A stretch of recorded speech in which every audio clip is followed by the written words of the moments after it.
यह वीडियो उन लोगों के लिए बनाया गया है जिन लोगों को समाज अच्छे से समझ में नहीं आता है, जिन लोगों को समाज कठिन लगता है, जो लोग समाज तो पढ़ना चाहते हैं लेकिन समाज को सीख नहीं पाते हैं, या फिर जिनके पास समय कम है और समाज को सीखना चाहते हैं, तो वैसे ही लोगों के लिए यह वीडियो बनाया गया है। यदि आप भी इनमें से हैं जो समाज को सीखना तो चाहते हैं लेकिन समाज को सीख नहीं पाते हैं, तो इस वीडियो को शुरू से लेकर अंत तक और ध्यान से जरूर देखिएगा, क्योंकि इस वीडियो में हमने ऐसा ट्रिक बताया है ना जिसकी सहायता से आप समाज को बहुत ही आसानी से और इसी वीडियो में पूरा का पूरा समाज सीख जाएंगे।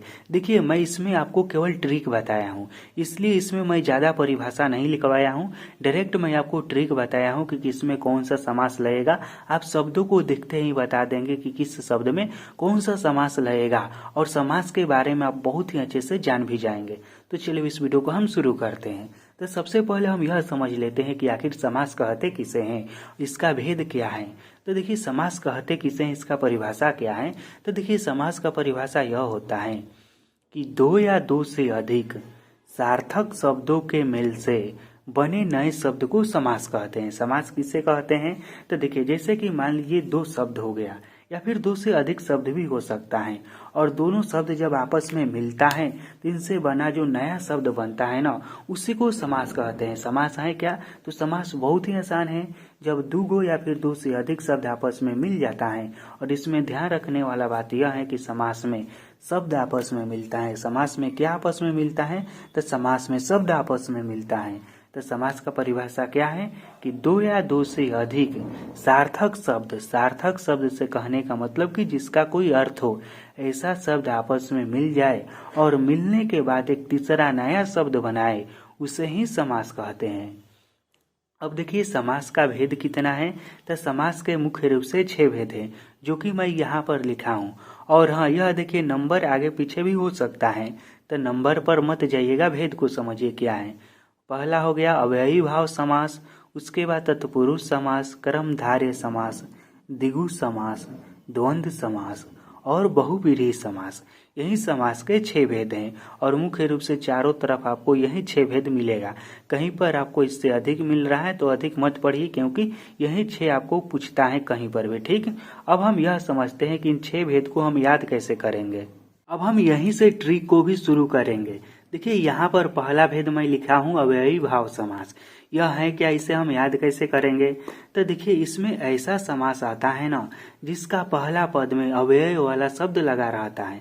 अव्यय वाला शब्द होता है यथा, आ, भर, अनु, निर, प्र, प्रति। यदि किसी भी समास के शब्द में आपको यह सब शब्द देखने को मिले, यानी कि अव्यय वाला शब्द देखने को मिले, तो आप समझ जाइएगा कि वह अव्ययी भाव समास है।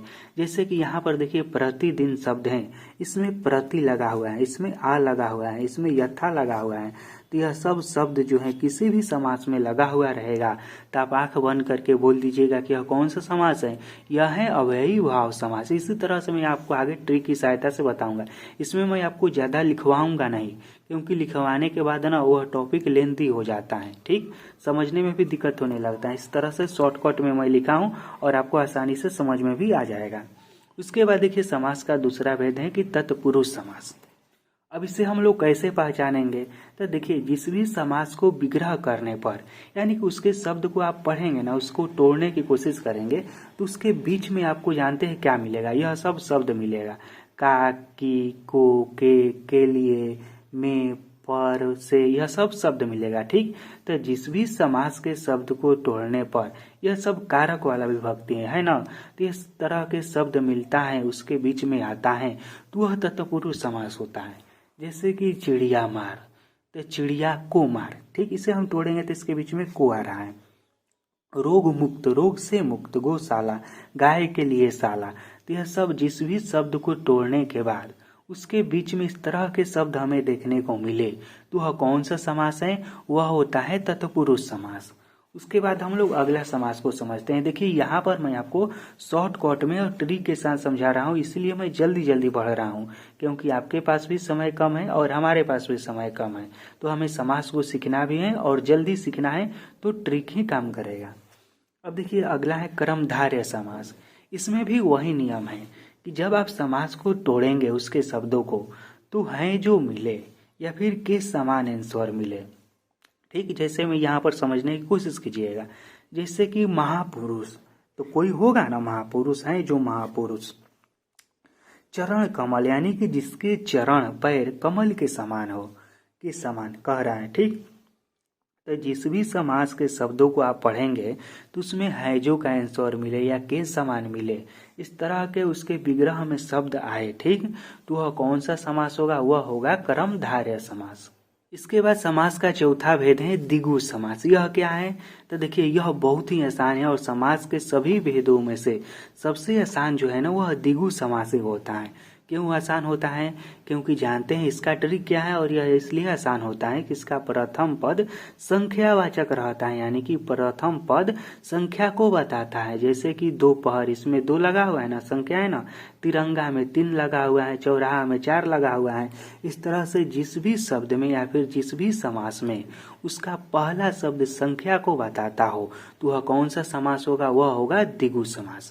अगर यह वीडियो आपको अच्छा लग रहा होगा और समास के ट्रिक को आप बहुत ही आसानी से सीख पा रहे होंगे तो इस वीडियो को लाइक कर दीजिए और इस वीडियो के बारे में अपना कमेंट भी लिखकर जरूर बताइएगा कि आपको यह ट्रिक कैसा लगा।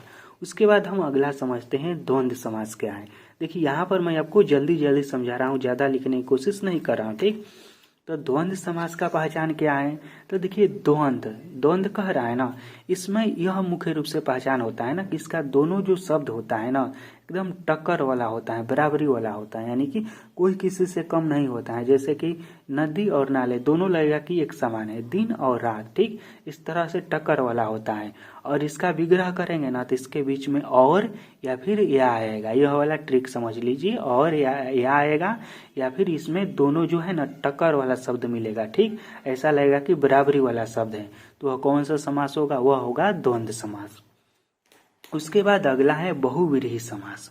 इसे हम लोग कैसे पहचानेंगे? तो इसमें अधिकांश देवी देवताओं के नाम रहता है और जिस भी समास के शब्द में देवी देवताओं का नाम मिल जाए आपको तो समझ जाइएगा कि वह बहुव्रीहि समास है।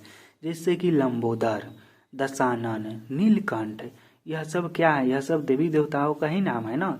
लंबोदर गणेश जी को कहते हैं, दशानन रावण को कहते हैं, नीलकंठ शंकर जी को कहते हैं क्योंकि उनका कंठ जो है विष पीने के कारण नीला हो गया था, इसलिए शंकर जी को नीलकंठ भी कहते हैं।